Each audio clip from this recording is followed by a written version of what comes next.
Hola, ¿qué tal? ¿Cómo están? Bienvenidos, bienvenidas a esta nueva sesión de nuestro podcast Video Consumo Éxito. En esta ocasión tengo el gusto de compartir con una amiga muy querida, especialista y referente en lo que dice relación con la litigación en materia de protección de los derechos de los consumidores.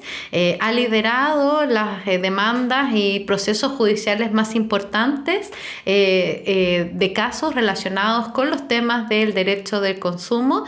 Asesora a la Asociación de Consumidores Conadecus. Me acompaña Jimena Orrego. ¿Qué tal, Jimena? ¿Cómo estás? Hola, Francisca, muy bien, muchas gracias. Gracias por esa presentación tan gloriosa para mí.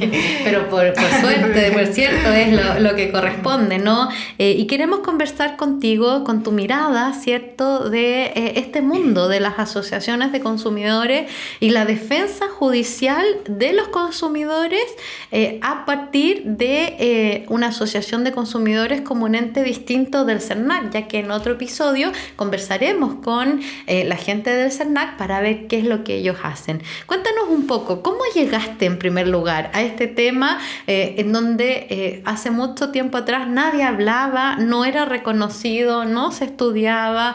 Nuestra ley es del año 97 recién, las demandas colectivas 2004. ¿Cómo llega María Jimena Orrego al mundo de las asociaciones de consumidores y la defensa judicial de los consumidores? Qué buena pregunta, súper interesante, porque ahora está muy como de moda dedicarse a la defensa de los derechos del consumidor. Cada día más, ¿no? Claro, cada día más, muchos ¿cierto? abogados lo están haciendo. Y la verdad es que cuando yo empecé, bueno, como todo en la vida fue fortuito, me encontré con un abogado muy querido, Federico Joanón, que hoy por hoy es el director del diario El Mostrador, que había empezado a asesorar precisamente a la asociación gremial Conadecu y me convidó a participar en unas demandas colectivas que estaban presentadas. Yo ingresé en esto en el 2008, que habían sido presentadas en el 2004 y que tenían el gran problema de admisibilidad, que en ese tiempo era un juicio dentro del juicio, que duraba 6 años, duraba 6, 7 años. Y me invita a él a participar en estos juicios que empezamos a destrabar con problemas, como te digo, de admisibilidad. Y me empecé a enamorar de los derechos del consumidor y me convertí, siempre yo digo, yo soy una militante de los derechos de los consumidores. Tú me conoces hace muchos años, sabes que yo solo defiendo consumidores, no defiendo empresas. Y me pareció un mundo fascinante. No solo en nuestro país, después fui descubriendo lo que significaban las class action en el mundo. Ya vamos a conversar de eso. Y la verdad es que creo que estaba en el minuto adecuado, en el lugar adecuado. Creo que yo era la persona adecuada. Me siento muy orgullosa de lo que he hecho, del trabajo que he hecho para que otros colegas hoy en día puedan disfrutar de esta rama del derecho tan apasionante, tan novedosa, donde hay tantas cosas que hacer y que finalmente termina cambiándole la vida a los consumidores cuando uno efectivamente obtiene buenos resultados para ellos. Mira qué importante lo que dice Jimena. Yo creo que las casualidades no existen y como tú lo señalas, estabas ahí porque tenías que estar ahí, era tu momento, era el rol que tenías que cumplir y aportar desde esa vereda. Ahora, tomar la decisión de defender ya judicialmente a los consumidores, me imagino que no debe ser nada de fácil, ¿no? Enfrentarse a un litigio es un tema complejo, pero además con la la dificultad que tienen, ¿cierto? Este tipo de litigios. Tú nos manifestabas la traba que existía en torno a la admisibilidad, pero además hay un montón de etapas, de publicidades, es un juicio largo. Cuéntanos un poquito qué dificultades te enfrentas en su primer momento y ya luego ahora en la actualidad en la tramitación de estos procesos colectivos. Ha sido un descubrimiento y un peregrinaje jurisprudencial, que también eso es muy interesante y muy rico para uno. Hasta en algún momento, Jimena, no sabían ni qué número de rol asignarle, ¿no? O sea, hasta ese punto el Poder Judicial desconocía esta ley y su tramitación, ¿no? Por eso te digo, es tan interesante porque uno siente que pocas veces yo creo que los abogados tenemos la posibilidad de decir que hacemos jurisprudencia, ¿ya? Y acá en materia de defensa de los derechos de los consumidores, en las demandas colectivas, yo creo que nosotros, los que nos hemos dedicado muchos años a esto, lo que hemos podido hacer precisamente es hacer jurisprudencia. Y tal como tú dices, no solo te enfrentabas, hoy eso está más morigerado, por supuesto, porque hay más conocimiento, no solo te enfrentabas a la contraparte, grandes abogados, por cierto, de los mejores empresas, estudios, de los mejores estudios, un equipo con muchos recursos, estudiando, claro, con muchos recursos, mucha gente estudiando, economistas, etcétera, etcétera. Pero también tenías el enfrentamiento ante los jueces. Para ellos es súper difícil, o era súper difícil, sigue siendo en algunos. Sigue siendo, eso te iba a preguntar. Muy difícil de entender esto que se llama el nuevo paradigma de la ley de la protección de los derechos del consumidor, en que tú te enfrentas a jueces civiles que están preparados para fallar causas que dicen relación con contratos bilaterales, donde las partes efectivamente tienen igualdad de recursos, son iguales ante la ley, no hay una simetría evidente entre unos y otros, siempre la hay en un contrato, ¿no? Pero en que la autonomía de la voluntad es lo que prima, en que el impulso procesal de las partes es lo que hace que funcione finalmente el proceso, en que el que tiene que probar o el que alega una cuestión u otra es el que debe probar. Claro. El que quiere presentar documentos que lo tiene la otra parte puede pedir exhibición de documentos pagando el trámite de la exhibición. ¿Cómo se hace entonces? ¿Hay que ir a pedir audiencia al juez? En la práctica, sí, pam, vino, como conversábamos, ¿no? Sí, mira, nosotros usamos mucho eso de la audiencia ante el juez para poder explicarle qué era lo que estábamos nosotros tramitando, cuál era esta novedad tan marciana, extraterrestre, que para ellos, yo me imagino, para mí fue muy dificultoso entender. Yo no podía entender. Son otras lógicas. Mira, fíjate que a mí lo que más me costó entender fue la diferencia entre colectivos y difusos. Claro. Para mí entender la diferencia entre uno y otro me tocó largo tiempo entenderlo. Entonces nosotros por supuesto nos poníamos, porque los litigantes hacemos eso. Claro. O sea, decimos, ya, ¿qué va a decir un juez frente a esta demanda? ¿Qué va a decir mi contraparte frente a esta demanda? Y bueno, tú haces la estrategia en función de lo que tú supones, haces tu juego de naipes, qué es lo que va a pasar. Como todos los litigantes, uno trata de tener todos los flancos cubiertos, esto es como una guerra, ¿no? Hay algunos que se te van definitivamente, no eres capaz de controlarlos todos. ¿Y eso subsiste hoy en día? ¿Todavía? Por supuesto. Todavía hay jueces que no han fallado estos temas, ¿no? Mira, ¿Y hay otros con experiencia? Mira, yo te diría que Santiago es una plaza especial. Los tribunales son muy poco dados a la innovación, como yo te decía, les cuesta. Yo siempre cuando voy donde los jueces les digo, mire, usted falla, usted conoce en un 95% de sus causas cobranzas judiciales de bancos y de retail. Entonces, por favor, le pido que estudie, magistrado, con todo respeto, por supuesto, como hay que referirse a un magistrado de la República, le pido, por favor, que le ponga mucho empeño en esta causa, que en realidad es una cuestión completamente distinta y les cuesta, pero no les cuesta tanto a los magistrados, sino que más bien a quienes resuelven, que no son magistrados, son funcionarios del Poder Judicial que enfrentados a una cosa tan novedosa como esta, se toman tiempo en resolverla, se complican, nosotros sabemos eso. En otros episodios hemos hablado mucho del caso Cencosud como referente, como un hito, claro, en lo que refiere a la protección del consumidor y especialmente en la protección judicial. Pero en ese fallo, en segunda instancia, se aplicó la lógica de que todo lo que estaba pidiendo el CERNAC estaba prescrito por la antigua regla de prescripción de los 6 meses. Entonces las acciones nacían muertas.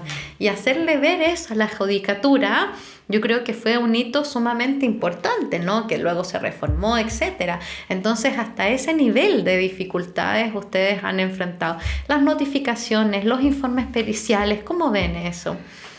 Bueno, todo eso es de cargo de las asociaciones de consumidores, y eso cuesta mucho dinero. ¿Cuánto cuesta notificar? ¿Tienen que ustedes hacerse cargo de eso? O sea, las asociaciones de consumidores se hacen. Yo estoy hablando de CONADECU, que CONADECU es una asociación de consumidores seria, que tiene mucho tiempo, que tiene financiamiento de los fondos concursables, no saca financiamiento de otro lado más que de los fondos, pero que utiliza los fondos efectivamente para la defensa de los derechos de los consumidores. Y claro, de ahí sacamos una notificación que puede costar entre 100.000 pesos si hay búsquedas positivas. O sea, si normalmente uno no encuentra a los gerentes de las empresas, o están viajando o no están. Mira qué curioso. Entonces entonces lo que hay que hacer ahí es que hay que notificar por el 44 y notificar por el artículo 44 es más dinero aún. Los informes periciales tenemos que encargarlos nosotros, y esos son millones de pesos. Un informe que nos diga, por ejemplo, en el caso CERNAC con Cencosud, para que hablemos de demandas que ya están resueltas y no de demandas que se están tramitando en este momento, porque tú sabes que todo se puede usar en contra de uno, para identificar la cantidad de dinero que perdieron los consumidores y que consecuencialmente ganó ilícitamente Cencosud. Tú debes contratar un ingeniero comercial, un economista que haga estos informes. Bueno, un economista en Chile es caro. Y eso es de costo de la asociación. Todo eso es costo de la asociación de consumidores. ¿Y hasta qué punto una pericia incide en un litigio de esta magnitud en la judicatura? Incide porque lo que yo te decía, bueno, el que alega debe probar. Claro. En el caso, y esa cuestión se ha modificado muy poco. Nosotros hemos trabajado conjuntamente en muchos proyectos que modifican la Ley de Protección de los Derechos del Consumidor, y hemos podido introducir algunas normas que son procedimentales en beneficio de los derechos del consumidor, precisamente por la simetría en la presentación de los documentos. Vámonos a un tema, Jimena, un poco más controversial. Perfecto. ¿Cómo ves tú este rol de los informes en derecho? Que me imagino que ustedes no tienen tantos fondos disponibles para contratar, y también me imagino, tú me dirás, que no es la práctica habitual de tu contraparte. Me refiero que más bien ellos pueden y presentan muchos informes en derecho. Ellos presentan muchos informes en derecho, claro. Nosotros a ver, la infidencia del litigante, nosotros usamos precisamente esos informes en derecho que ellos presentan para manifestarle al juez que esa presentación de informes en derecho no hace más que encarnar en el proceso la diferencia de recursos que tienen quienes pueden presentar informes en derecho que cuestan 50, 100 millones de pesos y presentan 2 o 3, versus una asociación de consumidores que no tienen ni una sola posibilidad de presentar un informe en derecho, salvo algunos grandes profesores que trabajan con nosotros pro bono y que nos apoyan en causas como es una verdadera cruzada, entonces, sí, desde ese punto de vista lo que llevan, es un apostolado que no debiera ser un apostolado, por cierto que no puede ser un apostolado, pero muchas veces lo es, sí. Ahora, sin prejuicios, ¿no? Porque un informe en derecho sirve y ayuda a clarificar en esta labor de estudiar un tema o despejar un tema muy complejo, y los temas de los procesos colectivos, los temas, al menos que conocemos, comisiones, financieros, eléctricas, compensaciones, son temas complejos en donde afectan a cientos, miles, millones de consumidores. Entonces es un tremendo desafío para la judicatura y para todos los actores que están insertos en este mundo judicial. Pero sí se sabe que es una práctica muy afiatada de parte de una sola parte, valga la redundancia, no respecto de la otra. Y ahí tú nos estás comentando las razones en virtud de las cuales sucede esto. Los documentos, los contratos, los documentos, ¿es fácil, es difícil presentarlo en el juicio? Lo que pasa es que, a ver, ¿qué es lo que nos pasa a nosotros como representantes, como legitimados activos, que somos representantes de los consumidores? Es que nosotros encontramos una conducta que vulnera la ley de protección al consumidor, decidimos armar una demanda, pero nosotros no tenemos ninguna posibilidad de entrevistar a todos los consumidores afectados. Por lo tanto, lo que nos pasa es que normalmente nosotros no tenemos documentos fundantes, antes se llamaban documentos fundantes de la demanda, que van a servirnos a nosotros para evidenciar lo que pasa en el proceso y lo que pasa como infracción. Entonces lo que hacemos es que le solicitamos al proveedor que exhiba estos documentos. Y ahí tenemos todo tipo de defensa. Tú eres la ideóloga de la regla, hay que decirlo, de que si hay un documento calificado como importante y el proveedor no lo presenta al juicio, se tendrá por probado. Exactamente. ¿Has utilizado tu regla? No, todavía no, pero la estamos utilizando. Estamos empezando probatorios ahora, porque tú sabes que con la pandemia los términos probatorios se suspendieron. Y de nuevo se activaron el año pasado en octubre para empezar en noviembre, así que estamos recién con ese tema.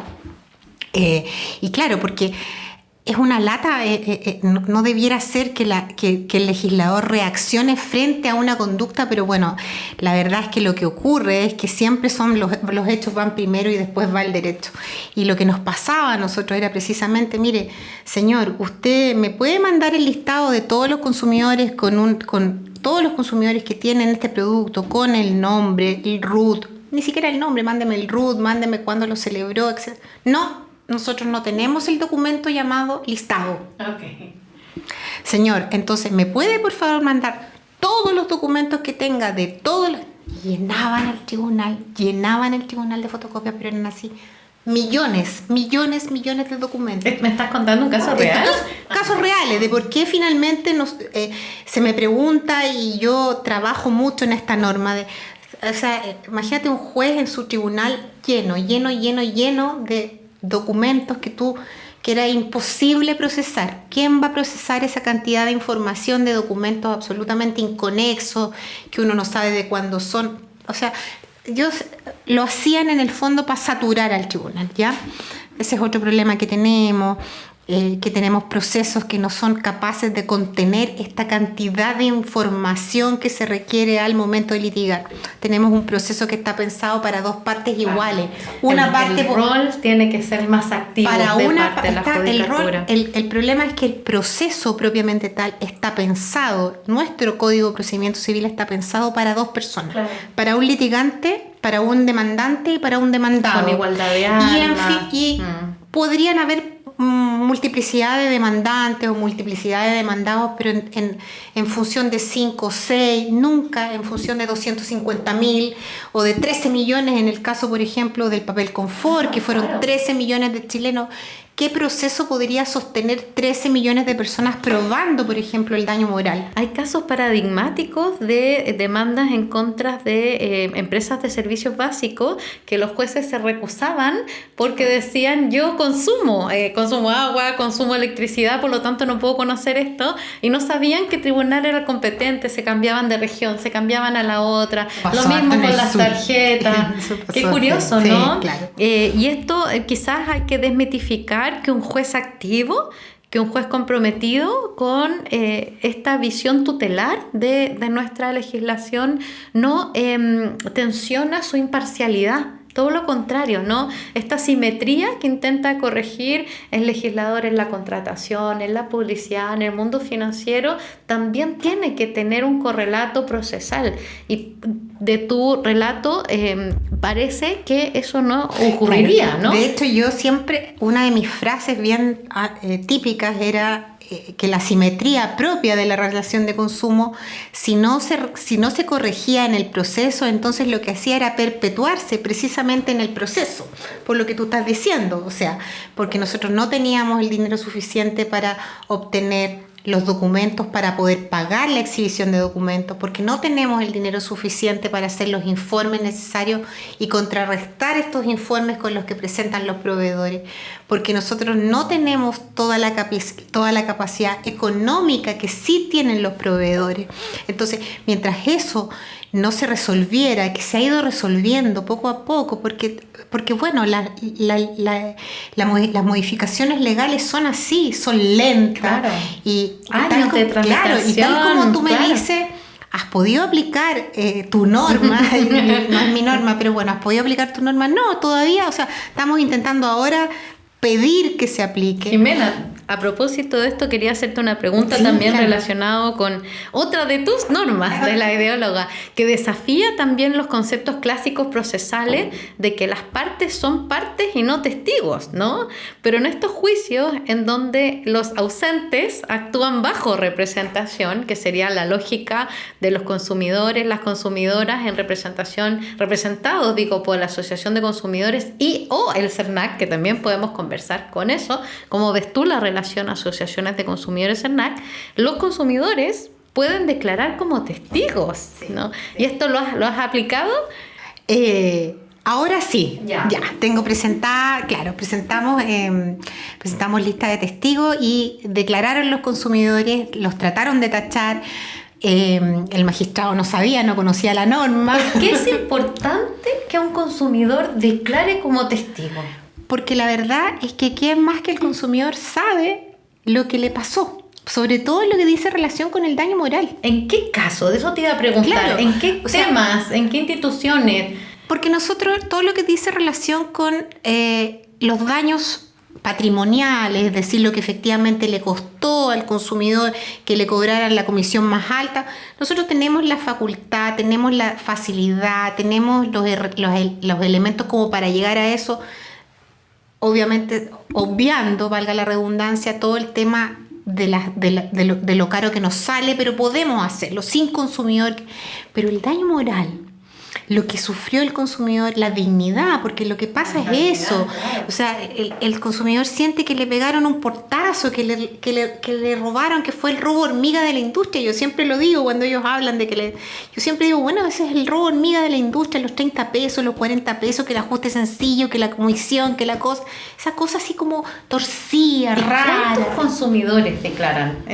Mira, la verdad es que yo una vez escribí un artículo para el diario El Mostrador que se llamaba Prueba de testigo en el Estadio Nacional, porque el gran problema que tenemos es que como nuestro código, insisto, se sostiene para 2 personas que litigan, entonces tiene el término probatorio más largo es de 20 días hábiles, y hay 3 días que el legislador deja para la lista de testigos. Pero 3 días de lista de testigos para 13 millones de chilenos, en el caso del confort son 26 millones, serían 26 millones de testigos. En 3 días tendríamos que tener, creo que a todos los tribunales del país tomando, o sea, es un absurdo, ¿ya? Entonces la verdad es que lo que uno hace es presentar una cantidad de consumidores. Yo presento 10. Eso también es caro, claro. Muy caro, porque lo que tenemos que hacer es pagarle a un receptor judicial que interrogue a los testigos, porque no son los tribunales los que los interrogan, sino que es un receptor que cobra por cada audiencia 500.000 pesos. Y cada audiencia, ¿cuántos testigos alcanzas a tomar? 4 testigos, claro. No alcanzas más. Entonces, es muy, muy caro para las asociaciones de consumidores.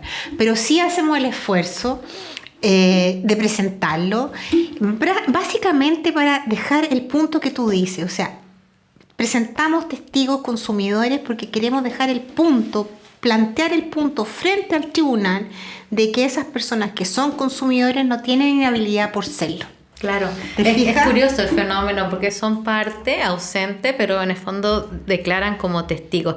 Vámonos a otra arista. Tú eres una abogada litigante. Respecto de esa área, de ese ejercicio de la profesión, existe siempre el prejuicio de que uno tiene que ser peleador, de que tiene que ser avasallador, ir por delante, que no son cualidades propias de tu personalidad. Yo que te conozco te lo digo, pero también tiene que saber negociar, y la capacidad negociadora en juicio, ¿qué valor le atribuyes tú? Yo creo que esa es el gran valor. ¿Y cómo se negocia en representación de personas, miles, cientos, millones que no conoces y no sabes, no, o creemos nosotros que tú no sabes, o no tienes, no sé cómo decirlo, ¿no? Como están ausentes. Claro, ¿qué van a decir? Claro. ¿Qué van a opinar después que nosotros les digamos, mira, la verdad es que tenemos 7.000 pesos para cada uno por el tema del papel tisú? Claro. Bueno, mira, yo creo que ahí lo importante de eso es tener súper claro quiénes son los legitimados activos y cuáles son las facultades que te otorga la ley como legitimado activo. Y la ley nos permite negociar por los consumidores. La ley nos permite transar, llegar a acuerdo por los consumidores. La ley incluso nos permite allanarnos en el caso, nos permite desistirnos con una información al CERNAC previa, pero nos permite desistir demanda, o sea, desistir demanda es de una gravedad extrema. Claro. Entonces, lo que no nos permite la ley es percibir por los consumidores. O sea, la plata de los consumidores, nosotros como asociación de consumidores jamás la percibimos, y a mí me provoca eso un alivio tan grande, porque son muchos millones de dólares los que están siempre involucrados en estas causas colectivas, precisamente porque son muchas personas las que están afectadas. Ahora, esto es súper interesante porque siempre la gente, cuando hay alguna restitución, alguna indemnización, reclama. Claro. Hay gente que, por ejemplo, la gente todavía no reclama por el tema de los 7.000 pesos del confort, que no la fue a buscar, que no le llegaron, que era muy poco, entonces, y que ustedes, los abogados, se forran. Y yo le digo, mire, señor, le costó 62 pesos el abogado para usted recibir 7.000 pesos, 62 pesos. ¿Qué abogado contratas tú por 62 pesos? Trabajaron abogados, economistas, periodista, publicista, o sea, una cantidad de psicólogos. Uno de los procesos de negociación más extensos, larguísimo, con muchas curiosidades, porque intervino la autoridad en materia de consumo, el CERNAC, 2 grandes asociaciones de consumidores que actuaron conjuntamente, uno de los involucrados que quería participar, otro que sigue en juicio. Sí, que no quería. Entonces, claro. Es bien compleja esa negociación. Y son altas las expectativas de los consumidoras cada día más empoderados, más informados respecto de estos temas. ¿Qué experiencia podría entregar Jimena Orrego respecto de una negociación de este tipo de procesos? Yo creo que, como en toda negociación, uno debe tener.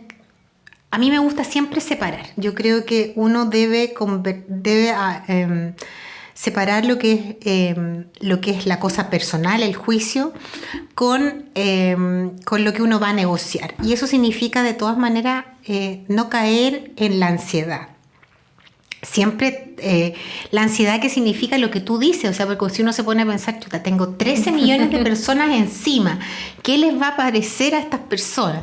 La verdad es que yo creo que uno no puede sostener eso, nadie es capaz de sostener 13 millones de personas y 250.000 tampoco. O sea, este juicio más importante en Latinoamérica, otra negociación, 25, ni 25.000, o sea, uno no puede sostener eso. Uno lo que tiene que hacer finalmente es decir, bueno, esto es justo para los consumidores.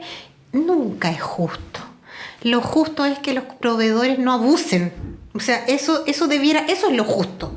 Cuando hay abuso, ya superaste los ramos de la justicia, y cualquier compensación siempre es tardía, siempre es poca, siempre. Yo creo que eso es como lo más. Y lo otro importante es tener claro cómo vas a afectar, cómo lo vas a presentar, precisamente para que la gente, explicándole a la gente. Yo creo que en los temas de los acuerdos, de las negociaciones, lo más importante también tiene que ver con la información que uno le entrega, veraz y oportuna, que también es una obligación de quienes tramitamos para los consumidores, de por qué se les entregó esto, de por qué tienen que hacer esto. Porque la gente dice, ¿pero por qué tengo que ir al Banco del Estado? Bueno, porque así tiene que ser. O sea, nosotros como asociación de consumidores no tenemos ni una posibilidad de recibir las platas de los proveedores. Mira qué interesante. Y de pasársela nosotros con ADECUS a los consumidores. Claro. Nosotros no podemos hacer eso, no tenemos facultades para percibir.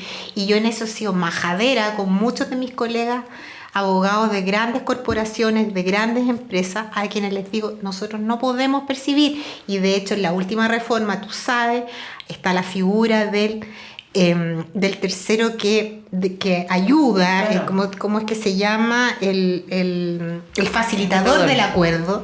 En el caso del confort fue el Banco del Estado, que recibió las platas, que las entregó. El facilitador del acuerdo es un tremendo, es una tremenda institución, precisamente porque si no cargas al tribunal con la... Imagínate, y tiene que ser, claro, eso te iba a decir, si tiene que ser alguien completamente independiente y externo de todo el proceso anterior. Imagínate lo que hubiera sido en el caso del papel tisú, poner esa plata en la cuenta corriente del tribunal y que el tribunal le repartiera a los 13 millones de chilenos. ¿Te imaginas lo que hubiera sido eso? Hubiéramos matado a esa jueza. O sea, eso no es posible, ¿te fijas? Entonces, hay cosas que son... Yo siempre digo, pucha, en los detalles se mete el diablo, ¿te fijas? Entonces creo que hay tanto detalle en la negociación que uno tiene que estar lúcida, muy clara, muy prístina. Son complejas, son largas, son conversaciones sí. que algunas veces son tensas, a veces uno tira el mantel. Ahora en un escenario distinto, el 2004, estamos en el 2022. Hoy en día los temas de consumo son temas que impactan una empresa o un gremio que ha sido demandado por ustedes, por CERNAC, no las tiene fácil en principio, ¿no? ¿Ves más intenciones de negociar? Sí, de todas maneras, siempre. O sea, siento que está pasando un poco más lo que pasa en Europa. Bueno, tú sabes que cuando hay cualquier conato de demanda, los proveedores intentan, antes que eso ocurra, llegar a acuerdo. Ahora, en Chile hay muchas, sobre todo las empresas extranjeras, que o sea, ni siquiera se les ocurriría litigar contra un consumidor. Eso es muy, muy decisivo, es muy marcador. Y son criterios internacionales, que conforme ranking que los miden. O sea, claro. Las empresas extranjeras, no voy a nombrar cuáles son, pero ellos no se permiten litigar contra un consumidor. Pero en Chile tenemos empresas, por ejemplo, las empresas de auto. ¿Y esa cultura cambia si son los mismos abogados y abogadas de siempre? Cambia dependiendo del fiscal de la empresa. O sea, el fiscal clave, de la empresa es el actor clave. Claro, y las empresas chilenas, puramente chilenas, prefieren litigar contra un consumidor. Y yo le digo, ¿pero cómo vas a litigar contra un consumidor?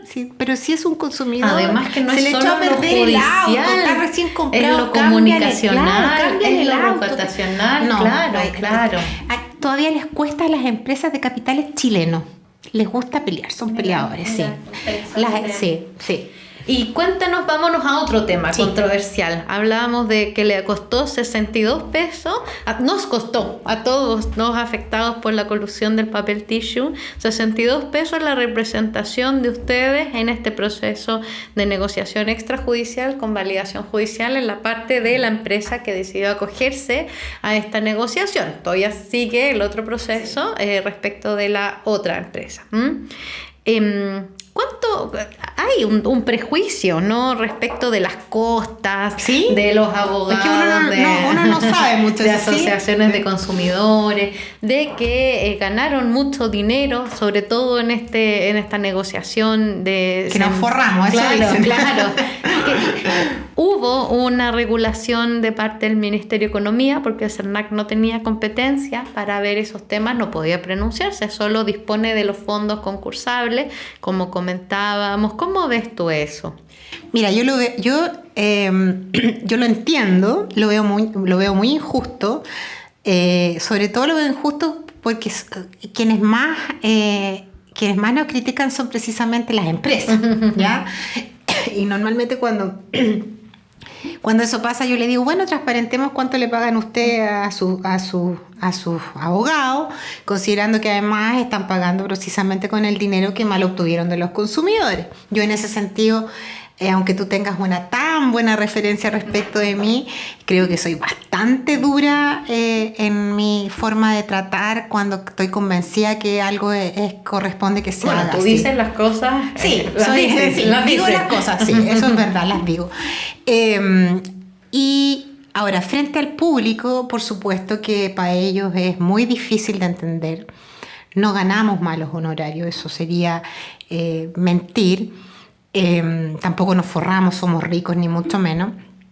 Creo que es un trabajo que tiene que ser bien remunerado. Somos abogados que trabajamos muy seriamente, somos equipos multidisciplinarios, como te decía, trabajamos con economistas, con periodistas, con psicólogos, con peritos. Hacemos mucha pega, muchos trabajamos contra resultados, la mayoría trabajamos contra resultados, la mayoría de los abogados.